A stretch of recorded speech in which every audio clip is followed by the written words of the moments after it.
Assalamualaikum warahmatullahi wabarakatuh. Selamat sore teman-teman semua.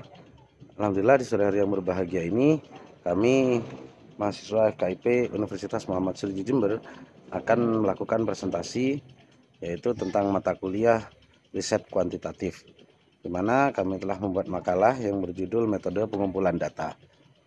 Adapun teman-teman kami yang tergabung dalam kelompok 3 yakni Mas Oni Wawan Suryanto, Anindita Saftanti, Muhammad Lutfi, Muhammad Fauzan, Bagas, Dwiki Firya Ilham, Rizky Sefruni, Desi Anggraini, Abdul Muizzih, dan saya sendiri Chandra Amirul Mukminin. Untuk presentasi kami persilahkan teman-teman untuk mempresentasikannya secara bergantian. Selamat menyaksikan. Pengertian teknik pengumpulan data.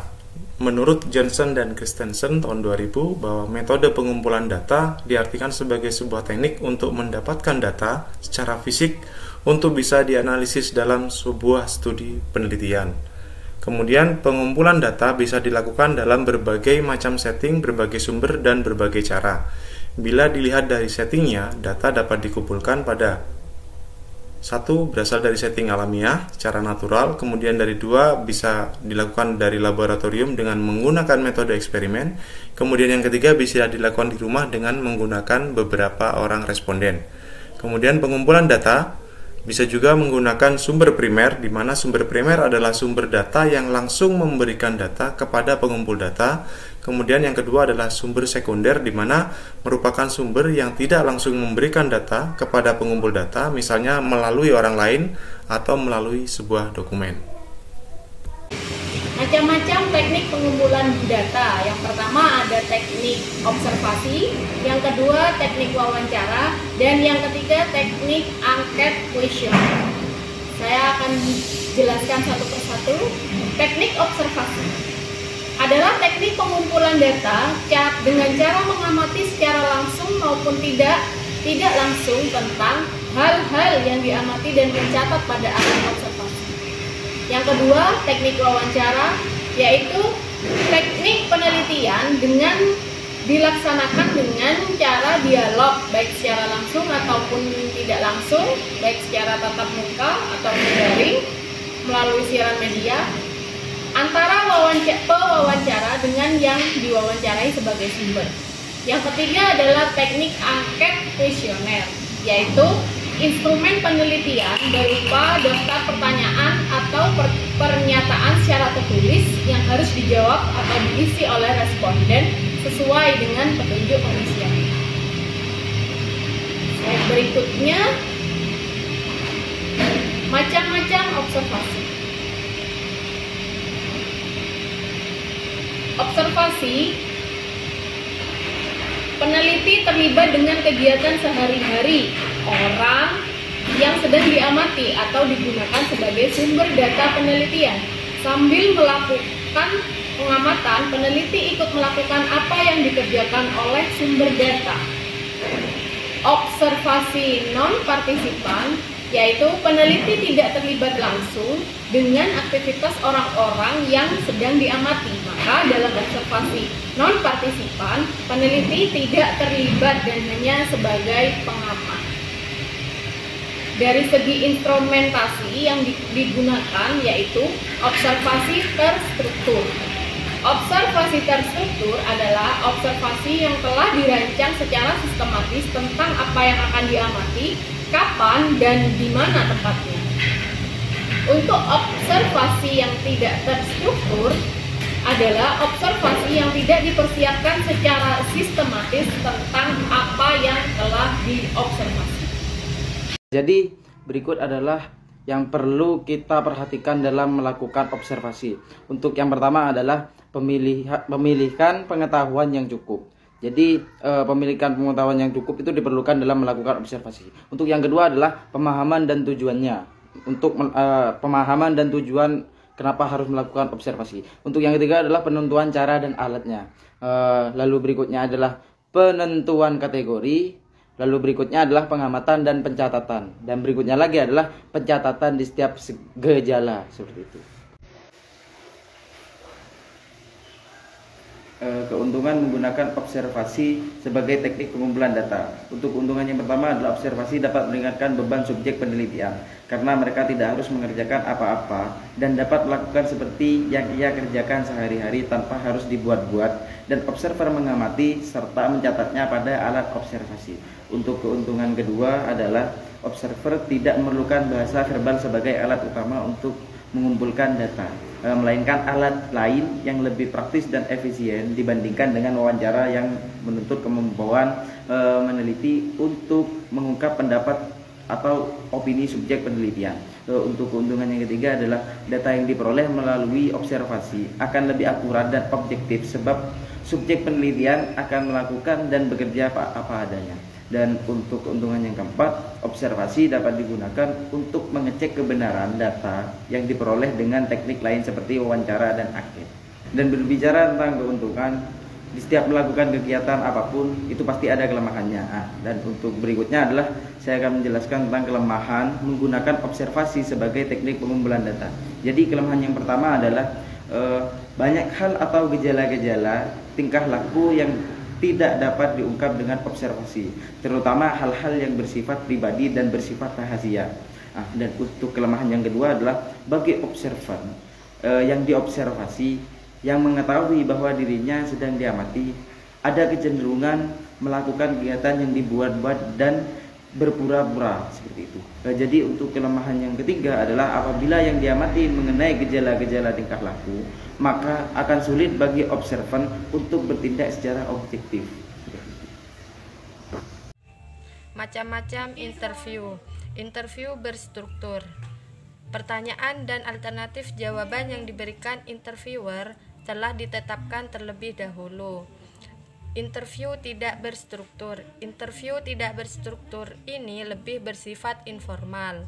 Pertanyaan-pertanyaan tentang pandangan hidup, sikap, keyakinan subjek atau tentang keterangan lainnya dapat diajukan secara bebas kepada subjek.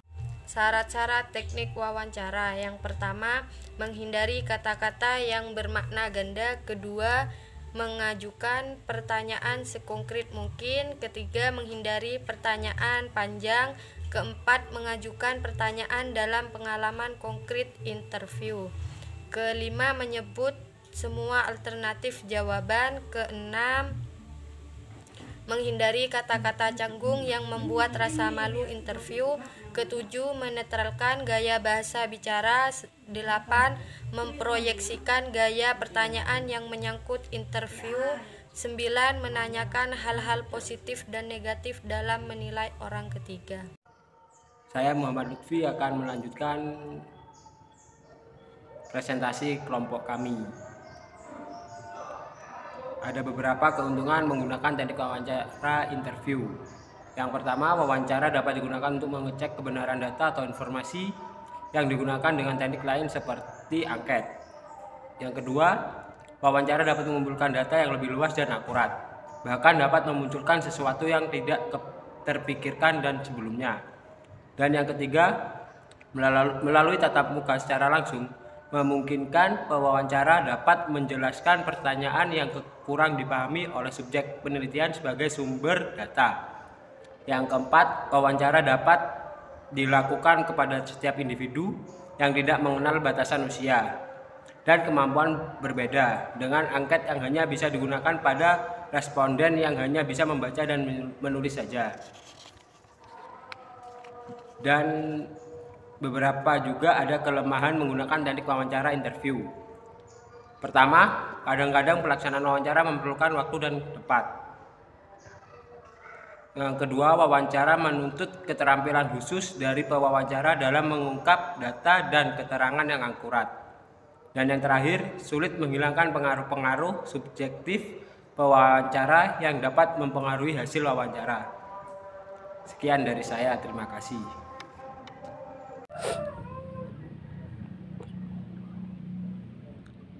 Macam-macam angket atau kuesioner. Yang pertama, kuesioner terstruktur. Kuesioner ini berisi pertanyaan-pertanyaan yang disertai sejumlah jawaban yang disediakan. Kedua, kuesioner tak berstruktur. Kuesioner ini disebut juga kuesioner terbuka. di mana jawaban responden terhadap setiap pertanyaan kuesioner. Bentuk ini dapat diberikan secara bebas menurut pendapat sendiri. Ketiga, kuesioner kombinasi berstruktur dan tidak berstruktur. Kuesioner ini sesuai dengan namanya, maka pertanyaan ini di satu pihak member alternatif jawaban yang harus dipilih, di lain pihak member kebebasan kepada responden untuk menjawab secara bebas lanjutan dari jawaban sebelumnya. 4. Kuesioner semi terbuka. Kuesioner yang member kebebasan kemungkinan menjawab selain dari alternatif jawaban yang sudah ada. Selanjutnya, hal-hal yang perlu diperhatikan dalam menyusun kuesioner. 1. Menyiapkan surat mengantar, terutama bagi kuesioner yang dikirim melalui pos atau cara-cara lain agar terjalin hubungan baik. Kedua, menyertakan petunjuk pengisian kuesioner yang menjelaskan tentang cara menjawab pertanyaan. Ketiga, menyusun pertanyaan-pertanyaan. Kelebihan menggunakan teknik kuesioner atau angket. 1. Angket dapat digunakan untuk mengumpulkan data dari jumlah responder atau sumber data yang jumlahnya cukup besar. 2. Data yang terkumpul melalui angket akan mudah dianalisis, sebab setiap responder akan mendapatkan pertanyaan yang sama. 3. Responden akan memiliki kebebasan untuk menjawab setiap pertanyaan sesuai dengan keyakinannya. 4. Responden tidak akan terburu-buru menjawab setiap pertanyaan karena pengisinya tidak terlalu terikat oleh waktu. Untuk kelemahan-kelemahan menggunakan teknik kuesioner atau angket. 1. Dengan menggunakan angket belum menjamin responden akan memberikan jawaban yang tepat sesuai dengan keyakinannya. 2. Angket hanya dapat menggali masalah yang terbatas. 3. Kadang-kadang ada responden yang tidak bersedia untuk mengisi angket karena alasan kesibukan dan alasan pribadi lainnya. 4. Kurang luas karena tidak ada pewawancara. 5. Tingkat pengembalian kuesioner rendah. 6. Tidak dapat mengamati reaksi responden ketika menjawab pertanyaan. 7. Suasana dan kondisi lingkungan responden kita mengisi kuesioner tidak terkontrol. 8. Sulit mengatur responder agar sesuai dengan urutan pertanyaan. Untuk yang 9, tidak dapat menggunakan format kuesioner yang kompleks. Kesimpulannya, pengumpulan data dapat dilakukan dalam berbagai setting, berbagai sumber, dan berbagai cara. Bila dilihat dari settingannya, data dapat dikumpulkan pada setting alamiah, yaitu natural setting, pada laboratorium dengan metode eksperimen, di rumah dengan berbagai responden. Maka pengumpulan data ini dapat menggunakan beberapa sumber, yaitu antara sumber primer dan sumber sekunder. Sumber primer adalah sumber data yang langsung memberikan data kepada pengumpul data, dan sumber sekunder merupakan sumber yang tidak langsung memberikan data kepada pengumpul data, misalnya lewat orang lain atau lewat dokumen. Dan untuk saran, sebaiknya peneliti menetapkan dahulu pendekatan apa yang digunakan dalam suatu penelitian, apakah kuantitatif, kualitatif, atau kombinasi. Sebelum pengumpulan data untuk keperluan penelitian, alangkah baiknya peneliti memahami kode etik dan prosedur penelitian.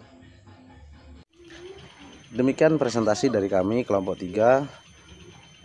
Apabila ada kekeliruan dan kesalahan, kami mohon maaf yang sebesar-besarnya. Apabila ada pertanyaan, silakan ditanyakan, nanti kita akan jawab saat offline. Terima kasih atas perhatiannya. Wassalamualaikum warahmatullahi wabarakatuh.